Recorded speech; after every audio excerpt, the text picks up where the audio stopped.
Hello everyone, welcome back to Wrapped in Plastic, a channel where I discuss everything related to the Barbie world.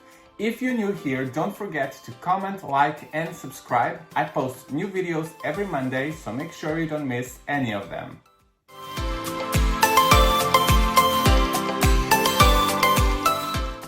In today's video, and since we are celebrating Black History Month, I decided to go a little back to the Barbie history and give you some Black history inside the Barbie world. So let's start from the beginning, right?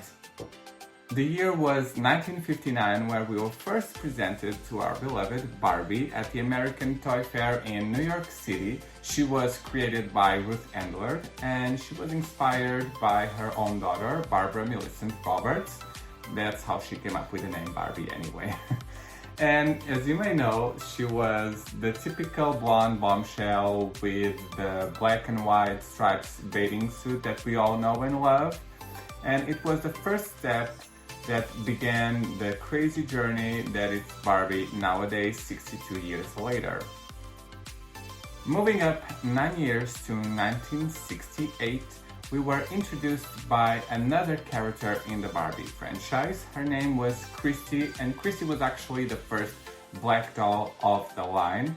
Mattel did that because they wanted to support the equal rights movement, so she was a big deal for the brand back then. A year after, in 1969, Mattel created another black doll.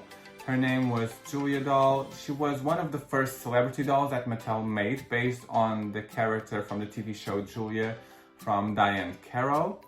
And she is a very beautiful doll. She came with a nursing outfit at the time. They released several of them. They are really hard to find, very expensive on eBay if you look at it. But they are beautiful dolls, and it was a step forward on the right direction for the brand. And then we arrive at a turning point. It was 1980, 21 years after Barbie was originally released, and 12 years after Mattel presented us with Christy, the Barbie friend. We got an amazing doll designed by the very talented Lavinia Kitty Black Perkins, the first ever Black Barbie doll. She is an amazing doll. She was inspired by the disco era, and she came with that red jumpsuit with dangle earrings, a big afro, and the gold necklace. On the box of the doll, it read, and I have it here, she's black, she's beautiful, she's dynamite. And she sure is. She's a very pretty doll. And it was a really big statement at the moment because for the first time a young girl can go to the store, a young black girl, and look at the shelves and see a doll that looked like her. She was not a Barbie friend, she was the main character, and that was a big deal at the moment and a huge turnaround point to the brand and to Mattel also. Now, a little backstory of the designer, Miss Perkins. She actually was the first black designer that Mattel ever hired in 1976. And when she saw that Mattel was hiring new designers, she bought her first Barbie for the interview. She went there, it went great, and then they set her to come back a week later with a new outfit to dress the Barbie to see if she got the job or not. A week later, she arrived again at Mattel with the design that she created. Mattel didn't like it as much because they said it was too expensive to mass produce, but she convinced them anyway that she was the right person for the job, and she was hired on the spot. She actually started working there in 1976. And if I'm not mistaken, I think she worked there for 28 years. I just want to point out something that she said at the press release of the doll, the first Black Barbie doll. Miss Perkins said, "Barbie offers a whole new way for children to imagine and play. With that in mind, knowing that the African American community has looking for something that they could identify with and that children could be proud of, I think we achieved that with the Black Barbie doll." And she didn't stop there. During her time at Mattel, Miss Perkins was responsible for around 100 different designs every year, and she also won the coveted Gotti Award. That's Doll of the Year, the highest honor in the toy industry. She also designed one doll that I want to share with you. It was the Brandy doll in 1999. Brandy is a very, very famous singer, and she was one of the biggest sellers of all time at Mattel. She's responsible also by a beautiful line of black-only dolls called Shani and Friends. If you don't know about it, just search it on eBay because they sell everywhere. They're a little bit pricey, but they're really worth to buy because they're beautiful dolls. They actually have a black male doll also in the collection. And in the 90s, if you buy a Shani doll or a Barbie doll, you can trade clothes because the bodies were the same. In 2009, we got a new line of Barbie dolls called Barbie Sew in Style. They were created by Stacy McBride Irby, and the premise of those dolls were that Grace, the friend of Barbie, was moving out of town to Chicago to a new school, and she made a bunch of new friends. So the first dolls of this series were Grace, Trishelle, and Kara, and they were all accompanied with their younger siblings. They were Courtney, Janissa, and Kiana. So this line ran for a lot of years, from 2009 until 2015. They were discontinued in 2015 and they came back in 2016, and then in 2017 they finished the line completely. The designer was inspired by her own daughter to create the series, and she said that, "I believe that a happy, inspired childhood creates happy, inspired, powerful women. I want my new sewing style dolls to not only be authentic representation of my community and culture, but to also encourage girls to be inspired and dream big." She was responsible for everything on the doll line, from the packaging to the fashions, the face sculpts, everything. It was the first time that they started using wider noses, fuller lips, so the face sculpts were really important. They all started, the dolls were all started with long hair, straight hair, but then after listening to some of the critiques, the designer implemented different types of hair, like curly hair and a little shorter, just to appeal to everyone and broaden the range of the dolls.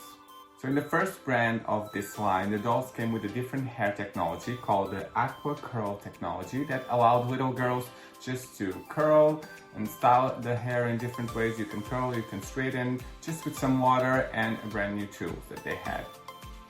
Well, in 2016, another big step forward for the Barbie brand. They introduced to us the new Barbie Fashionistas. Actually, Barbie covered the Time magazine at that year, and they introduced us a very different range of dolls with new skin tones, new body types, and most importantly, they stopped just dressing like Barbie and her friends like Teresa and Christy and everything. No, that stopped at that year, and right now they're all Barbie. So you can buy any fashionista, any Barbie out there, and the name is the same. They're called Barbie dolls, so that's really important. And right now, if you go to a supermarket, to a toy store, you can see that fashionistas have a huge range of different skin tones, different hair textures, different bodies. And I know that collectors don't like that line a lot because they complain about the lack of quality of the dolls, but I think they're, of course, the price is cheap, so you will not get a collector level doll. But the different ethnicities, the different hair, the types of clothes, the different bodies, I think it's well worth the price. And the message behind that, it's really important. It's about inclusivity. So for me, the Fashionistas line right now and since 2016 have a very close, they are very close to my heart. I own a lot of them, and I think I'm gonna keep buying it because if you want like different dolls and originality, look for the Fashionistas. Even if you just want to swap heads, that's enough because you can put them in made-to-move bodies, okay? So don't complain, guys, because that was a huge deal. They just removed completely the standard image of the doll and they present to us with a lot more options to play with and to be more inclusive. That's what we need right now at the moment. Regarding collector Barbies, there is a collection that I really loved. I only own one of these dolls, unfortunately, because the other two are really hard to find. That is the Harlem Theater Collection Barbies. They were designed by Carlisle Noguera, one of my favorite Barbie designers at the moment. The first Barbie of that collection arrived in 2015, I think, yes. And she was a Claudette Gordon Barbie doll. Then in 2016 you had the Madame Lavinia doll, and in 2017 you had the Selma Dupert James Barbie doll. That was the end of that series, unfortunately, because they are either one of them, they are amazing, very well made. And actually the last one, the Selma doll, it was the first time that they used a different face sculpt for the doll that was introduced. It's the Selma face sculpt. I actually have this doll with me, so I'm gonna show it to you really fast, okay? And I'm back. So this is the doll that I was talking about, Miss Selma Dupert James. She belongs to the Harlem Theater Collection, and she was the last one that they released, and she's really pretty. Let me just get closer to the camera. As you can see, this beautiful face sculpt, the first time that they used the Selma face sculpt. The dress, it's very well made. The details here, the lacing, it's absolutely gorgeous. And as you can see, the necklace, it's amazing. She has a painting here of the first doll of the line, and she's truly a beauty. I want to get the other two, like I said, but I'm gonna wait a little bit because I only find like 2 or 3 on eBay.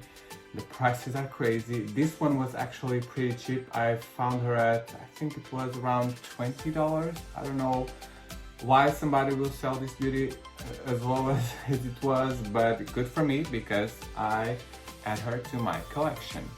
Another series that I really wanted to talk about is the Barbie Inspiring Women series that was released, I think it was in 2018 that the first 3 dolls were released to the public.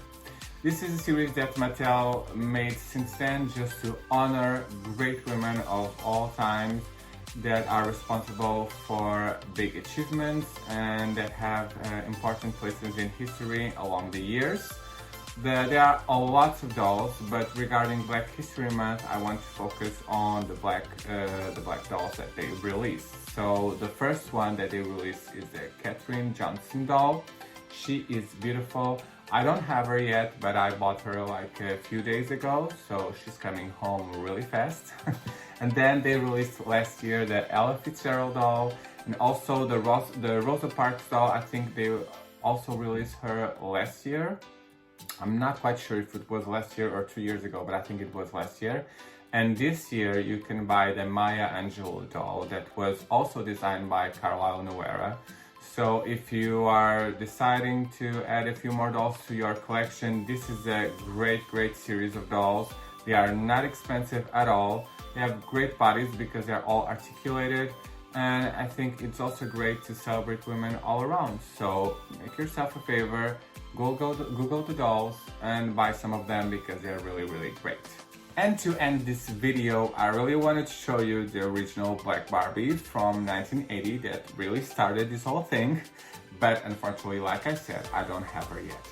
But I have here with me the doll that they released last year to celebrate the 40 years of the first Black Barbie. She's right here. She is amazing. Let me give you a close look.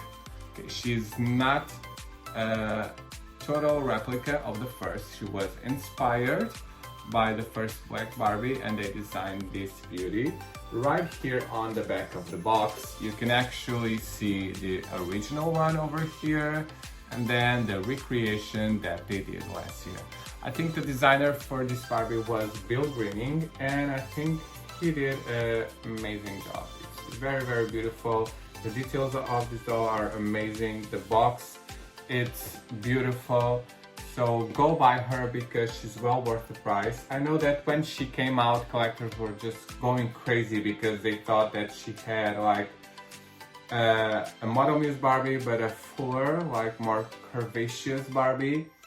Curvaceous body, sorry.